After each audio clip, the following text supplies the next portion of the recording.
జై శ్రీకృష్ణ. నా పేరు శాంతకుమారి సీతాల. నేను ఈ వీడియో గీతా పరివార్ వారు గీతా జయంతి సందర్భంగా నిర్వహిస్తున్న గీతా ఒలింపియాడ్ కోసం పారాయణ చేస్తున్నాను. నేను ఇప్పుడు శ్రీమద్ భగవద్గీతలోని 15వ అధ్యాయం పురుషోత్తమ యోగం పారాయణ చేస్తున్నాను. ఓం శ్రీ పరమాత్మనే నమః. శ్రీమద్భగవద్గీత అథ పంచదశోऽధ్యాయः. శ్రీభగవానువాచ ఊర్ధ్వమూలమధఃశాఖం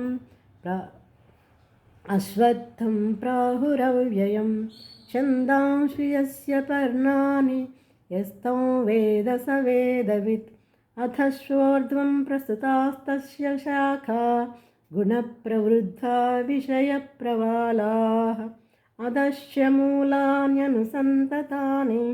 కర్మానుబంధీని మనుష్యలోకే న రూపమస్యేహ తథోపలభ్యతే నాంతో న చాదిర్న సంప్రతిష్ఠా అశ్వత్థమేనం సువిరూఢమూలం అసంగశస్త్రేణ దృఢేన చిత్వా తతః పదం తత్పరిమార్గితవ్యే యస్మిన్ గతా న నివర్తంతి భూయః తమేవ చాద్యం పురుషం ప్రపద్యే యతః ప్రవృత్తి ప్రసృతా పురాణి నిర్మాణమోహాజితసంగదోషా ఆధ్యాత్మనిత్యా వినివృత్తకామాః ద్వంద్వైర్విముక్తాః సుఖదుఃఖసంజ్ఞైర్గచ్చన్త్యమూఢాః పదమవ్యయం తత్ న తద్భాసయతే సూర్యో న శశాంకో న పావకః యద్గత్వా న నివర్తంతే తత్ధామ పరమం మమ.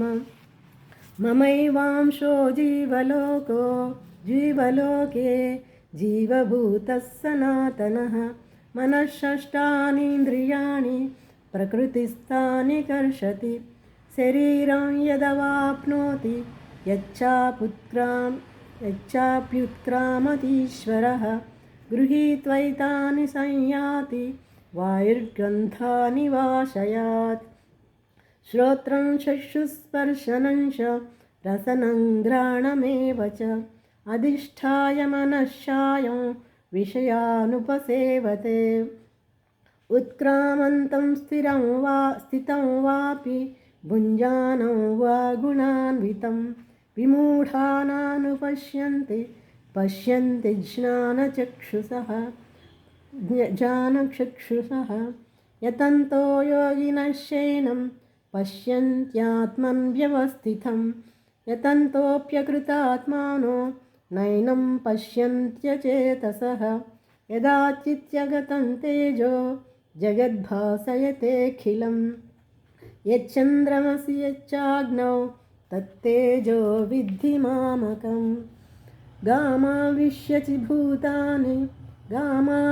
చ భూతాని ధారయామ్యహమోజసా పుష్ణామి చౌషధీః సర్వాస్ సోమో భూత్వా రసాత్మకः అహం వైశ్వానరో భూత్వా ప్రాణినాం దేహమాశ్రితः ప్రాణాపానసమాయుక్తః పచామ్యన్నం చతుర్విధం సర్వస్య చాహం హృదసన్నివిష్టో మత్తస్మృతిజ్ఞానమపోహనం చ వేదైశ్చ సర్వైరహమేవ వేద్యో వేదాంతకృద్వేదవిదేవ చాహం ద్వావిమో పురుషౌ లోకే క్షరక్షాక్షర ఏవ చ క్షరः సర్వాణి భూతాని కూటస్థోక్షర